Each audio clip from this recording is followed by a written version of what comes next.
Now, everyone, what I just showed you there is this little button thing, this little change, whatever.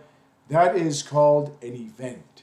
Anything that changes or on a click or anything that gets altered in one way or another in JavaScript is called an event.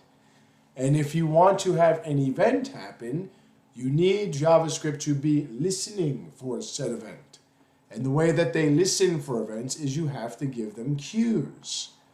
I made up the queue. It's not called a queue, but whatever.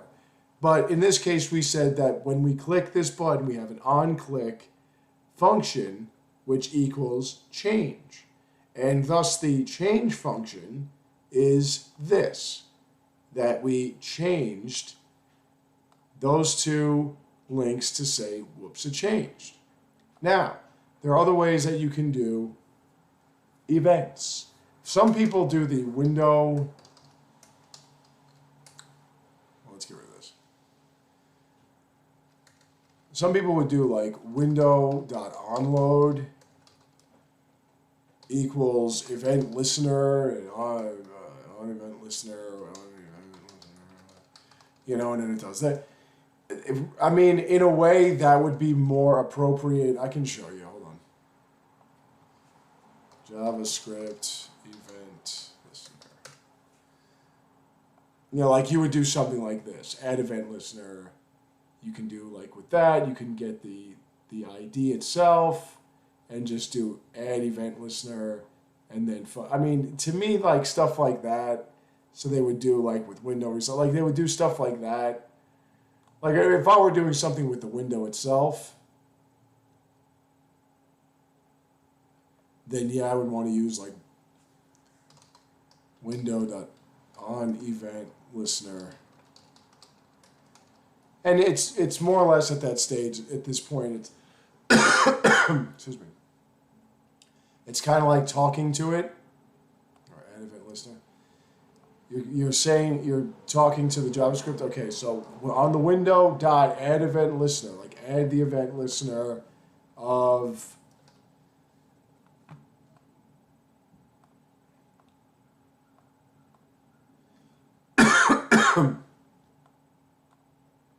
of resize in quotes, and then you would do a function, and the function itself, you would say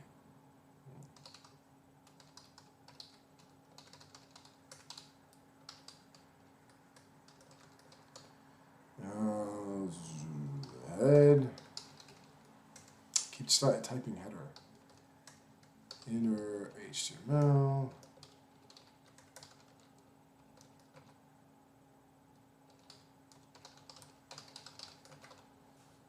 and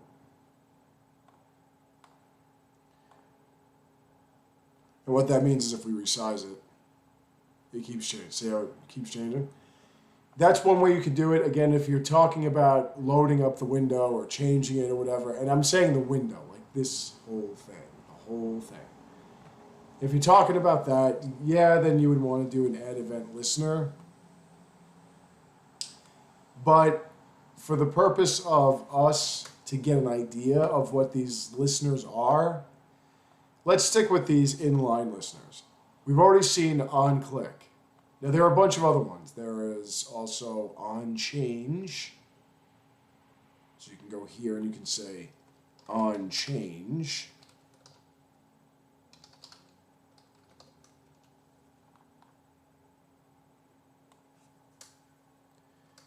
And what onChange does is whenever there's an alteration,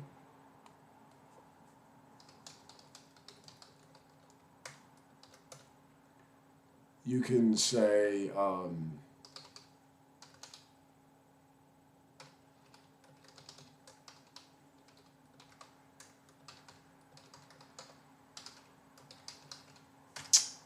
automatically go to the header.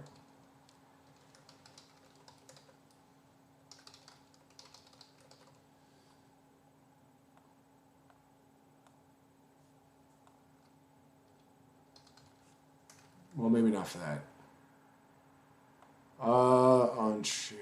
What's the It would be It wouldn't be for text. For text input. It would be, well, whatever. Well, there's on change. We're not going to do it. This one would be, you could do a key up, on key up, which means when you press the key and then you stop pressing it, it goes up, it changes. You can do on key down. Oh yeah, that would be like for a select actually.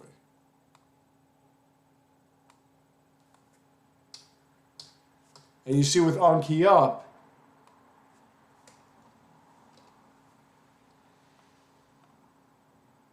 it's kind of hard if I'm doing this because it's when I'm hitting the keys. You would want to see it. You want to see the actual. There's also on key down, on key press. It would make more sense if I have it type out what's actually, if I have it print out what's actually being typed as it's picking it up. Let me let's do it on change event. Let me see.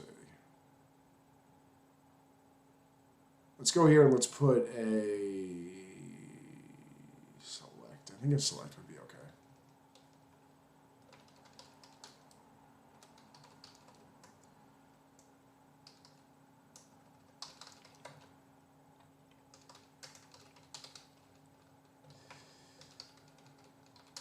It should be okay.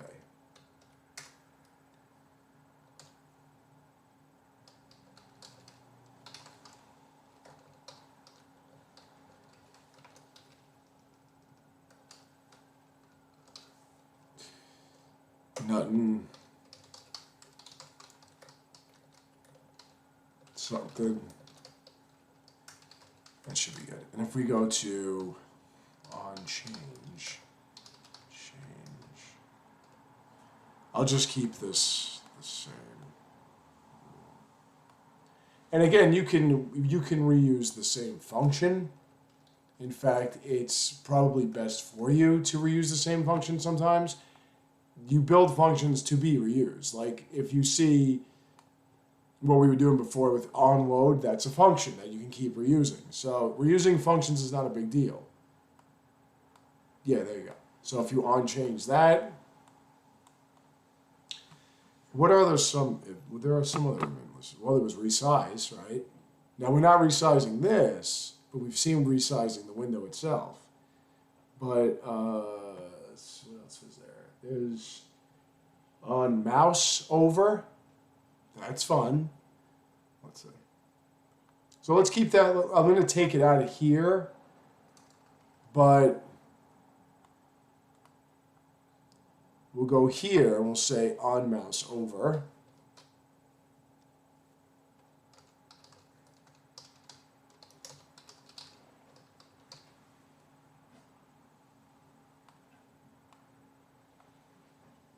And you see we went right here and then it changed. What other, there are so many other, let me see, JavaScript event listener. Let's go event listener list. I want a list of them. Event types. Mouse event, touch event, blah, blah, blah, blah, blah. That's just different types. But I wanted to get like a list of all active. Yeah, let's see what we got. Because let me think. Click, load. We did onload already. Push. But I'm just trying to, off the top of my head, what else can I come up with? Change. But I mean, you're getting the idea now. There's on hover, I think. But either way, like you see that what you want to do is you want to kind of tell, and you could do that to any one of these elements. You give it some kind of hook, some kind of event, and then the event can alter the page in whatever way you want it to do. But just having some text pop up isn't going to get you anywhere. you want to actually bind values to certain elements that you create on your own, which are called variables.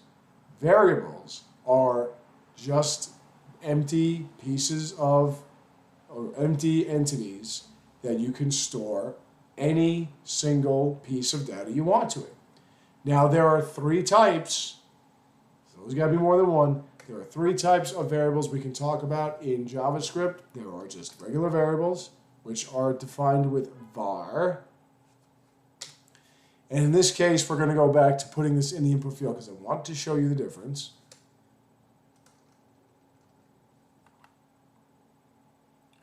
Where are you?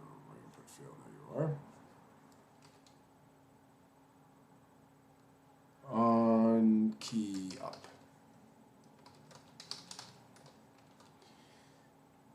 All right.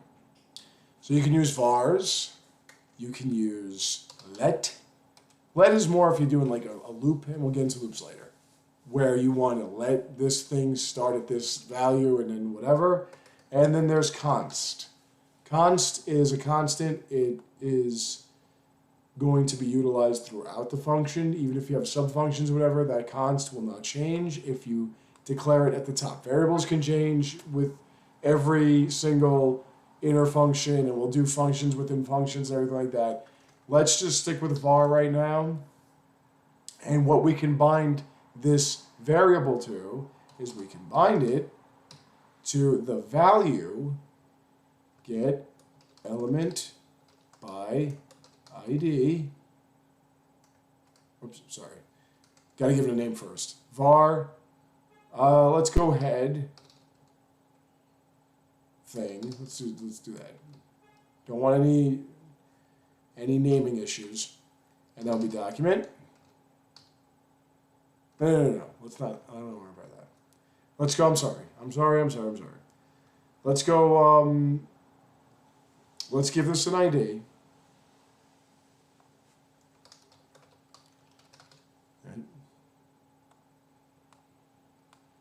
And we'll go username equals get document. First, we have to proclaim what we're looking for. We're looking for it in the document. Get element by ID, which is a pre-programmed function in JavaScript. And that would be username, which is the ID. We just bound the ID to the input. Now, we've identified what we want to look at.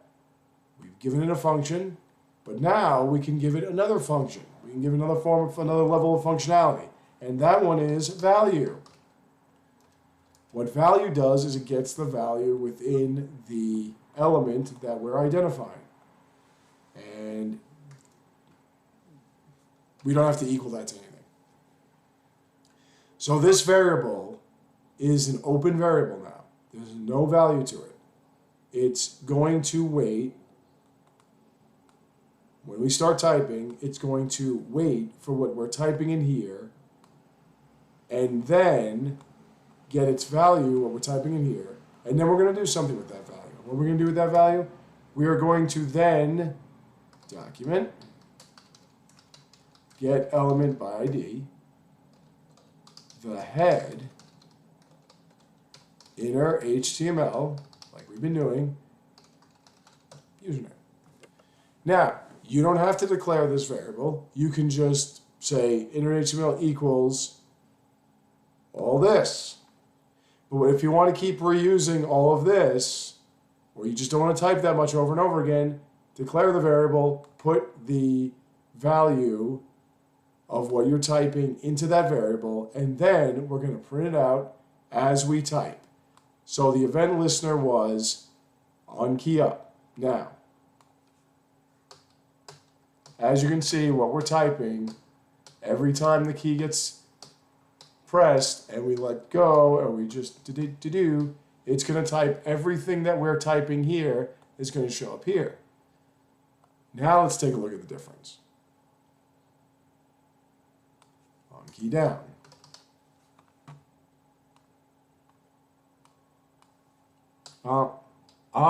Nothing there. Dump, dump. See, it's like behind because it's when we put the key down as opposed to after we hit the key, we let the key go up. So it's waiting for us to press the key and then it's going to print it out. Now, on key press,